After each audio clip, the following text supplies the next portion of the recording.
Scorpio, really, I just had the craziest pre-shuffle because it feels like your person here is trying to protect themselves because they know that there is some sort of a big tower moment that they need to face. And it could be that maybe your person has been a little bit manipulative, or they were really forcing on something or pushing on something that wasn't for their best will, right? So the Seven of Wands is them actually being aware of what is about to come. And what is about to come is like some sort of, tower moment that is going to kick in. Not sure what this is all talking about, but what I'm getting is like someone that is trying to be very authoritative over a situation while they know that there is something that they need to fix, right? Like that's what I'm actually really seeing here. It feels like for me, you here, Six of Swords and the Eight of Cups, you were kind of like letting things go. You're actually moving in a different direction here. You may have felt like emotionally this person was, acting up. I'm getting like a very dramatic type of energy that you've been dealing with. So either this person was like being a drama king or a drama queen, or there was something that you were just like, okay, you know what, I ain't got no time for this. You figure out the BS yourself. And I feel like the moment you checked out here, this person started to be even more defensive, as if they were standing in their right. However, the tower is telling me that they are manipulating themselves around a situation that is doomed to fall. Now, the tower could be like emotions coming to on the surface. This could be like, now we're going to see. Let's see. Let me just catch up on that. What are their true feelings towards Scorpio, and why they behave like this? Because this is an interesting energy. Okay. Six of Swords, King of Pentacles.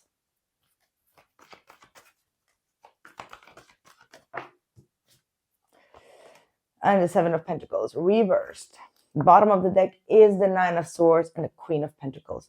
This makes me feel like you've been for a long time actually telling this person, or trying to tell this person, that you have some sort of anxiety, or you have some sort of, not an anxiety, but things that really stress you out about this person's behavior, this person's background, or the way that they are handling situations. And the way that I'm getting is that this is someone that was very defenseful, right? Like, no, you can't tell me that, or you shouldn't be telling me this.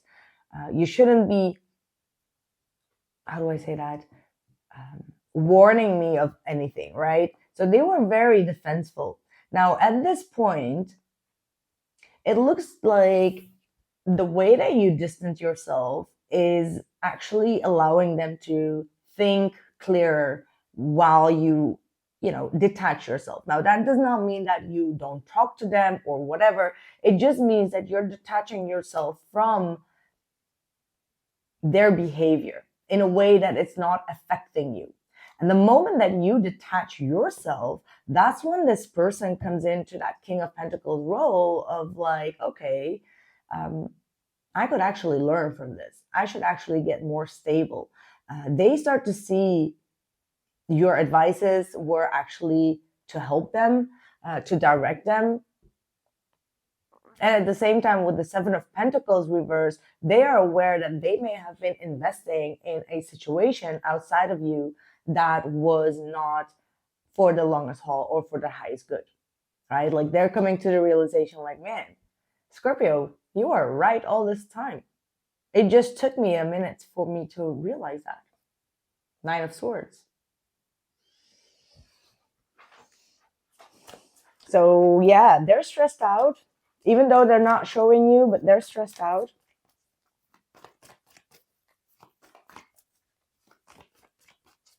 What is your energy here? What is your energy? Ooh, you got the Nine of Swords. So you're probably feeling their hesitation, their worry, that they're stressful. It's affecting you as well. Why? And the Eight of Swords. This is the moment of like, am I really losing my mind? And the Seven of Swords. What is this? You go from the Knight, 8 to the 7. You got the Four of Pentacles at the bottom of the deck too.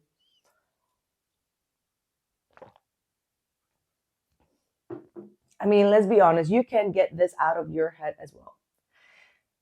Even though you act quite detached, or they may be even detaching, right? Like this could also be the other way around. Maybe they've detached themselves.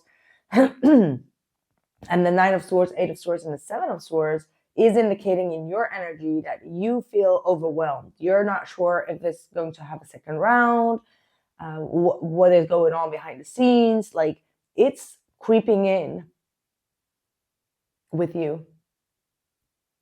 And it may even put you in a state of doing things that are not even aligned with your highest good, right? Because the Nine of Swords to the Eight of Swords is like,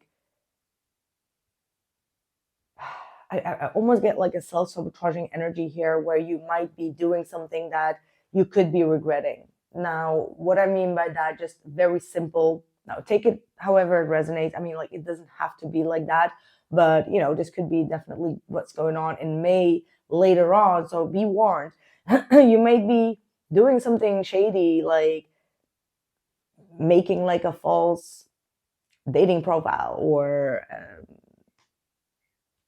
stalking profile just to see what they're up to, or trying to communicate with them just to see if they're going to bite, you know, like something that could be feeling like, I shouldn't have done that. But it's like your anxiety drives you to a point of doing something that you know that it's actually not very good, right? So yeah, this might be definitely a warning to be careful of your next actions here.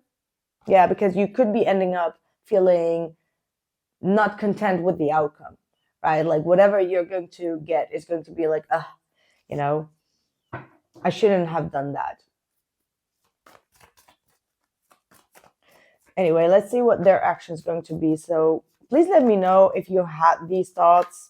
And again, this is a warning. So especially if you feel like, okay, no, that's not the case, you might find yourself in a few weeks thinking like, oh my God, I should have not done that. I heard about it and still I did it.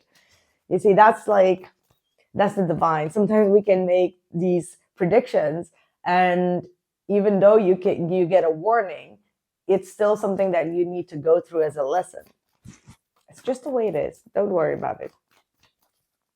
What's the action? What's the next action? Okay. We've got the Queen of Wands, King of Cups, and the Five of Swords reversed. Nice. And the Five of Cups. So again, that lesson of the world is right at the bottom, right? So again, honestly, it feels like you're going to do something anyway, whether this is a warning for you or not. But eventually, the regret that comes afterwards, like we just talked about it before having these cards, is actually going to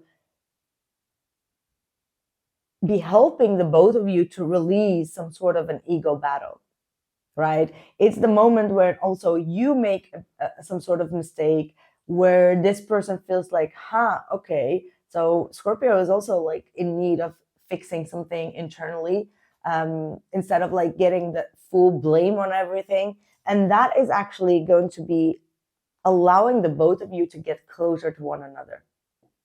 You get me? Like it's like,